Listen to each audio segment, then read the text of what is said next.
So the first thing I want to show you. So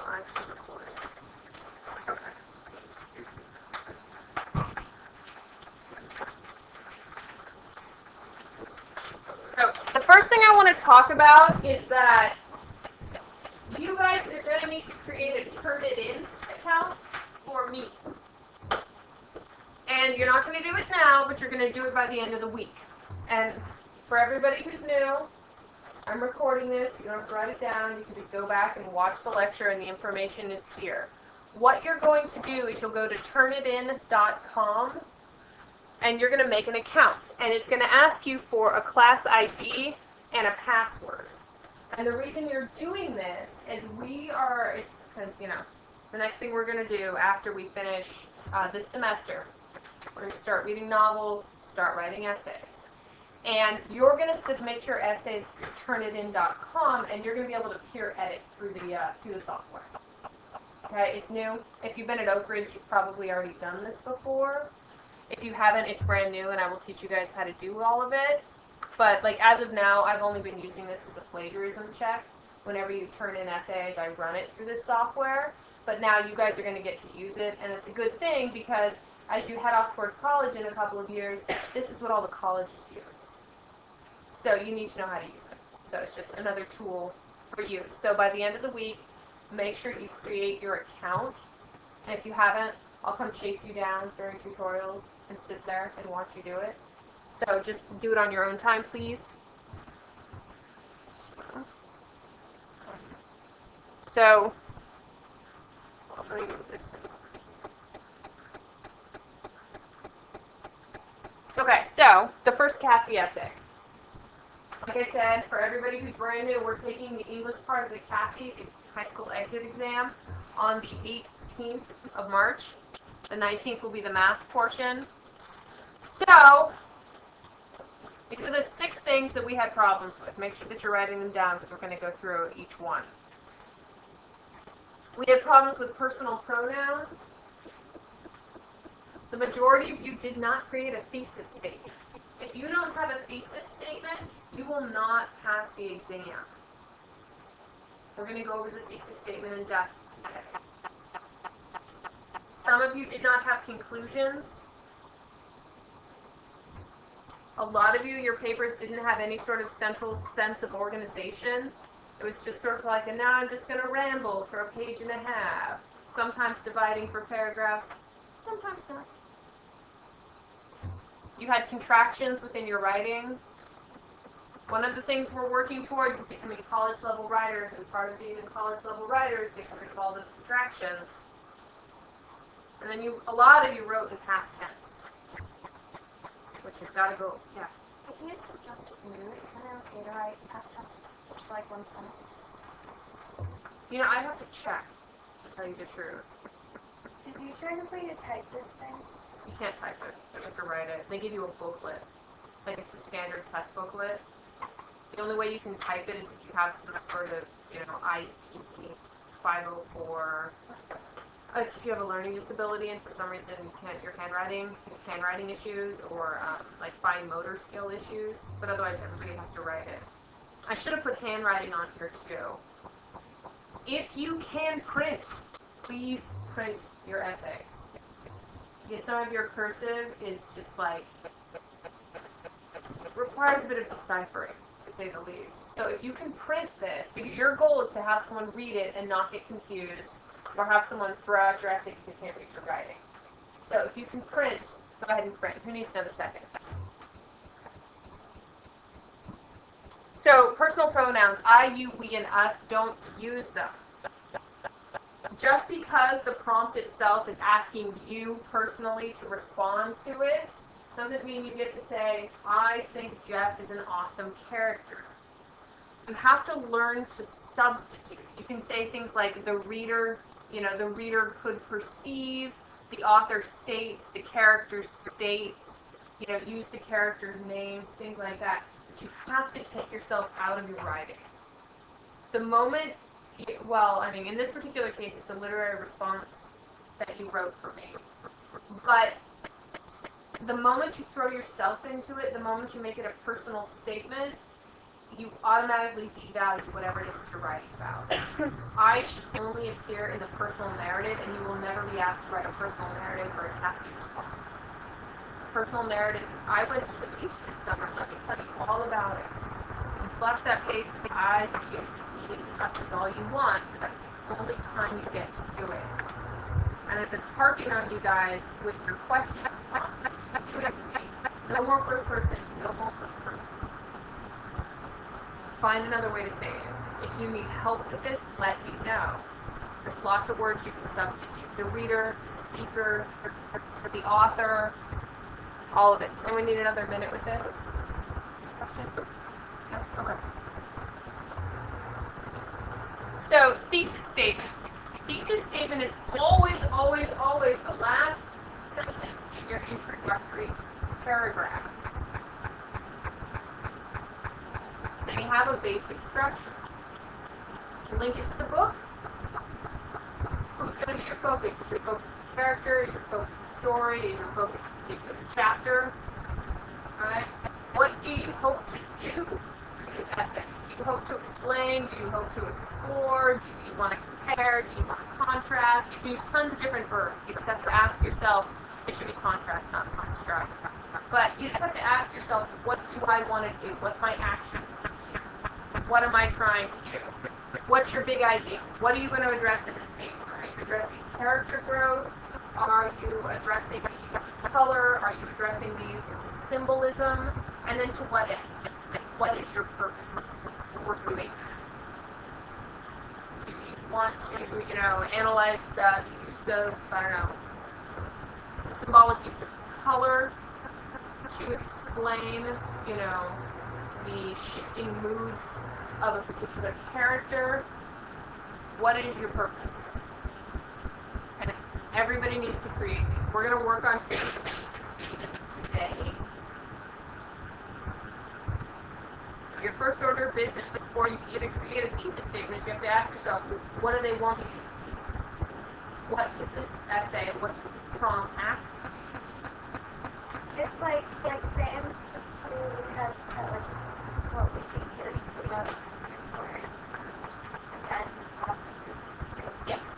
it said it asks us what do you think, so why can't we say I think the most important event is in school? Because then it's your opinion. But it asks us. I know, it says, what do you think? But it wants you to remove yourself from it. A lot of questions will ask you, what do you think? And we're just stating it's that. Yeah. The most important. Yeah. Right, you got it right there.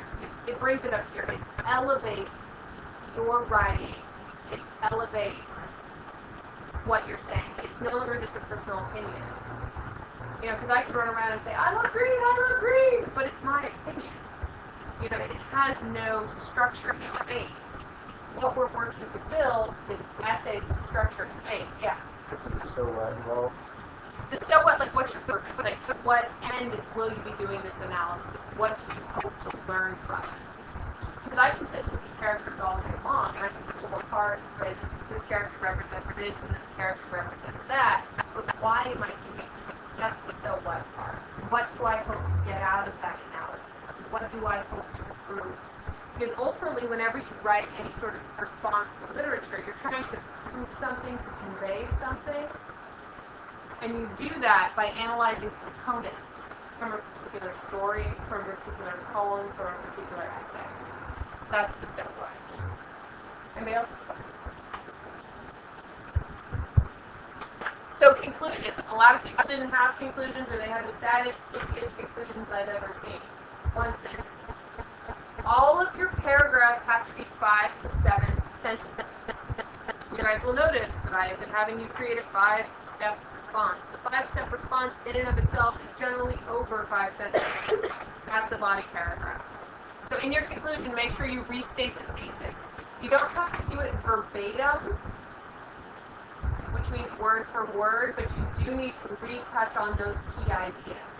It's as though you're reminding your reader of what it was that you were doing. And when I say don't add additional details, this is not the time to add one more quote. Your conclusion should not add any new information.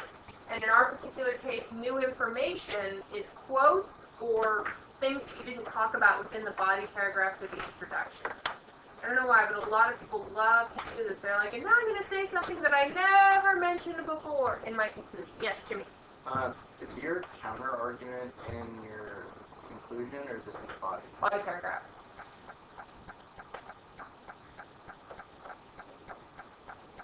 And then, of course, in your conclusion, what do you want your readers to take away from this? What do you hope your readers learn? What was your purpose for writing this essay? Because essays do all different kinds of things. You know, they explain stuff, they compare stuff, they talk about procedures, they do all kinds of things. What is your goal as the writer?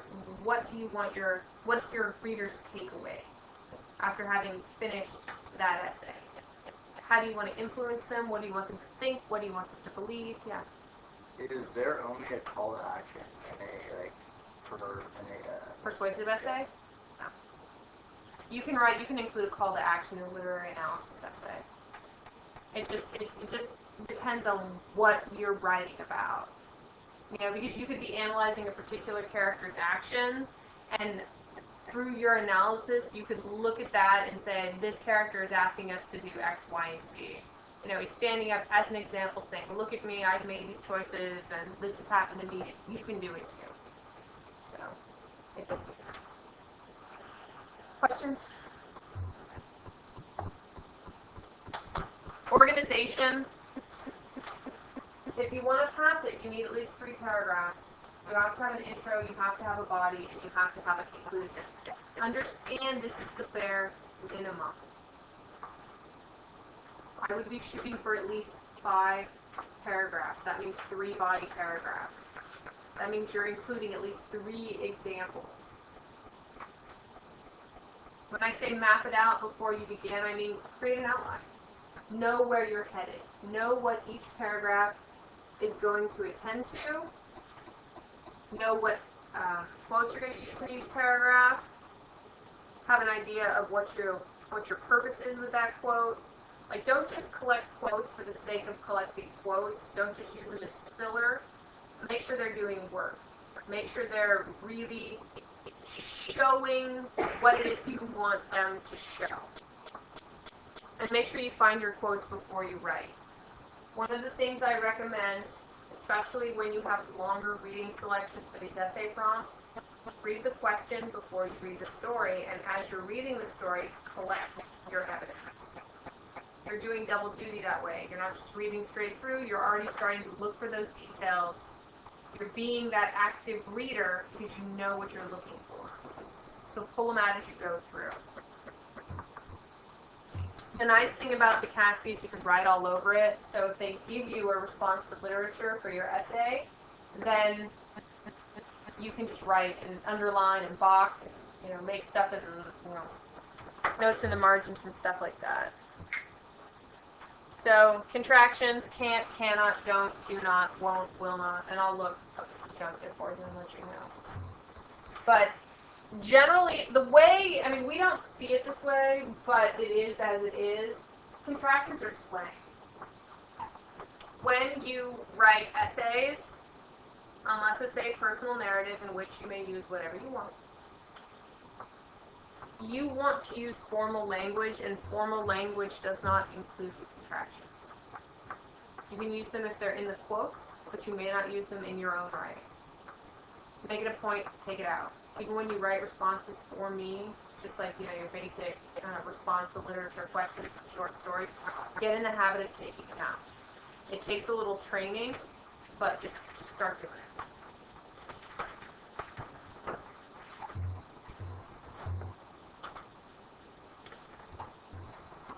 This is the tricky thing about literature. Literature exists in a perpetual present.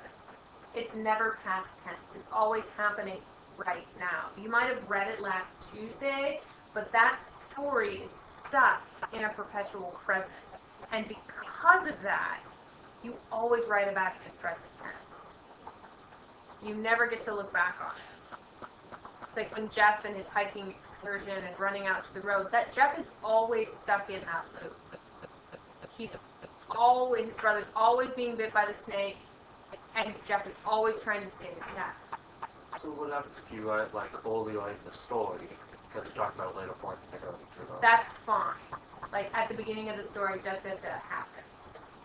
But you make it present tense, not happens. You can give it a sense of chronological order, but you always write about it in present tense. Yeah. If I give you an example of the subjunctive that I'm talking about how it works. No, it's just I know. What's perpetual present? It's always happening now. And that's just, it's one of these wacky things about books. They'll usually, if you decide to go to college and take more English classes, they'll start getting into the philosophies and the theories and stuff behind literature, but books create these little microcosms, these small worlds. And everything, it's always existing within those pages, and every time you open it, you're back into it, back into that moment, back into that time, back into that story, and it's always continuously happening, again and again and again in those pages. And it's never past tense, it's just right now. Yeah. What if you're like reflecting on like your death or something or some later in the story? It's still in the present. Like you never make it into past tense. Like you can, like what Thomas was talking about, you can give it a sense of chronological order. At the beginning of the story, so and so dies, but you don't say so and so died. Yeah. Okay. And once again, you pay attention. All right.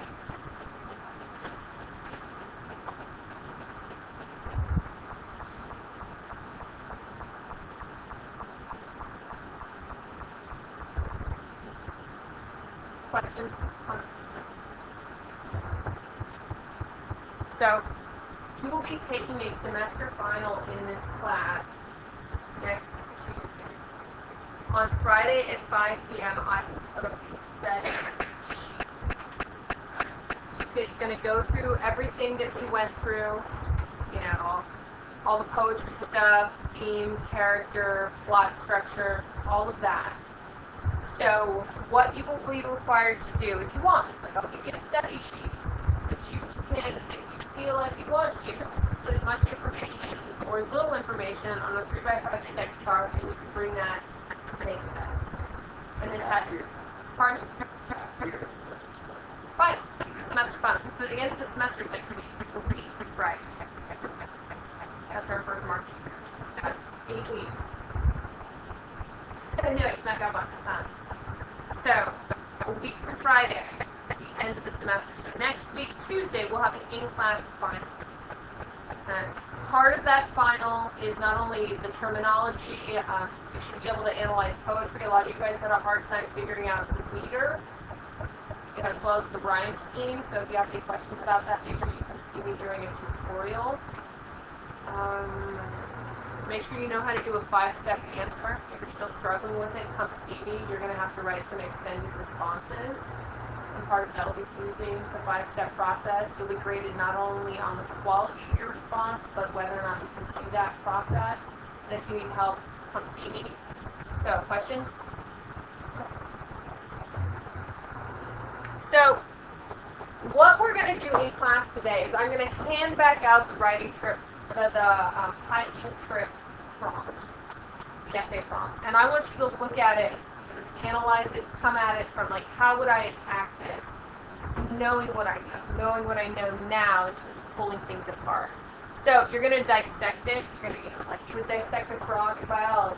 We're going to pull this question apart, hopefully, so that when you get your next one, you'll know exactly how to pull it apart, to structure it, to create a thesis statement, and then you can just get going on it. So, one, what are you writing about? Is it literature or is it informational? In this case, it's a literary response. What does it want you to do? Does it want you to compare and contrast? Does it want you to analyze?